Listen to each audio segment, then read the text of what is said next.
flood warning for southeastern Baltimore County in northern Maryland, southern Harford County in northern Maryland, Baltimore City in northern Maryland, until 3:15 p.m.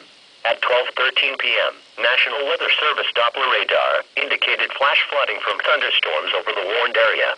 Some locations that will continue to be affected by the heavy rain include Police Quarters, Kearney, Cockeysville, Dundalk, Essex, Fells Point, Kingsville, Middle River, Parkville, Perry Hall, Perryman, Pikesville, Rosedale, Rossville, Timonium, Towson, Whitemarsh, Armistead Gardens, Back River, Baltimore Inner Harbor, Beachfield, Bolton Hill, Kenton, Gwynch Falls, Clifton Park, Druid Hills Park, East Point, Falstaff, Guilford, Homeland, Howard Park, Johns Hopkins University, Josephine Lee, Locust Point, Morgan State University, Roland Park, Union Square, Woodring, and Baltimore.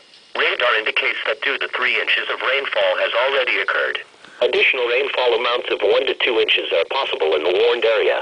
Excessive runoff from heavy rainfall will cause flooding of small creeks and streams, highways, and underpasses.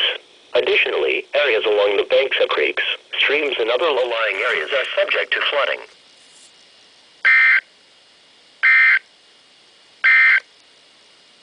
At noon at Easton, Maryland.